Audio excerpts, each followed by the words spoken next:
The negotiations surrounding the Iran conflict seem endless. And with every passing day, the disruption to global energy supplies also refuses to end. At this point, perhaps the world needs to ask a more important question. Does it really matter who claims victory in this war? Does it matter whether Iran retains its nuclear capabilities? Does it matter whether President Donald Trump can project strength before the American midterm elections? Does it matter whether Prime Minister Benjamin Netanyahu can declare that all of Israel's military objectives have been achieved? For ordinary people across the world, none of these questions put food on the table. None of them reduce fuel prices. None of them stop hunger, displacement, or fear. What matters now, more than military prestige, political ego, or geopolitical signaling, is the immediate normalization of the Strait of Hormuz. Because every day that oil and gas flows remains threatened through this narrow waterway, millions of ordinary people far away from the battlefield continue to suffer.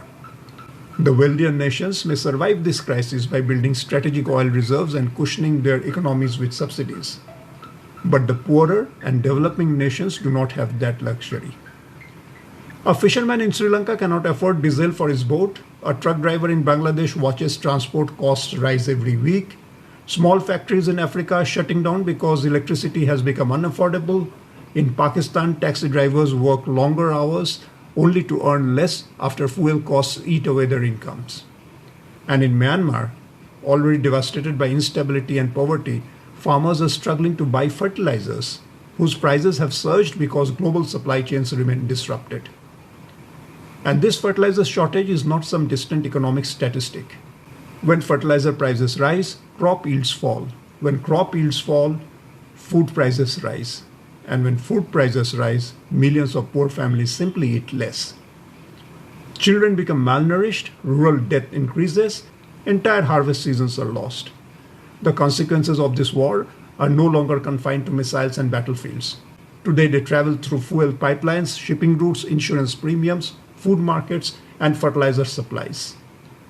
Meanwhile, nearly 800,000 displaced civilians in Lebanon continue to live in uncertainty. Hospitals in conflict zones struggle with medicine shortages. Aid agencies warn that another prolonged disruption in the Gulf shipping could trigger fresh humanitarian crises across vulnerable regions already weakened by inflation and death. And ironically, perhaps no one understands the political danger of this situation better than President Donald Trump himself. Because the gap between their negotiated settlement and another dangerous escalation seems to be widening by the day. How exactly the United States and Israel plan to achieve their strategic objectives against Iran is becoming increasingly difficult to predict. One reality is abundantly clear.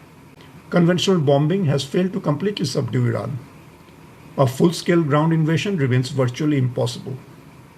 And prolonged instability in the Gulf is now creating economic shockwaves far beyond the Middle East. Most likely, American and Israeli military strategists have spent these fragile weeks of temporary calm searching for alternatives, some way out of this geopolitical quagmire. But restarting the war may be the last thing rational policymakers should want right now. Because another escalation would not only risk military confrontation, it could push oil prices into another spiral, deepen inflation worldwide, destabilize fragile economies, and create shortages in fuel, fertilizers, and food across the regions. And politically, leaders in Washington know this very well. No matter how strongly President Trump publicly projects confidence, he understands that prolonged global economic pain could easily influence the mood of American voters before the midterm elections. For the Republicans, and indeed for much of the world economy, the real victory now is not the military domination. The real victory is peace. A complete end to hostilities, a stable Gulf region, and the full normalization of the Strait of Hormuz to the conditions that existed before this conflict began. Because the world is exhausted. Exhausted by wars that ordinary people never asked for. Exhausted by rising prices, uncertainty, and instability.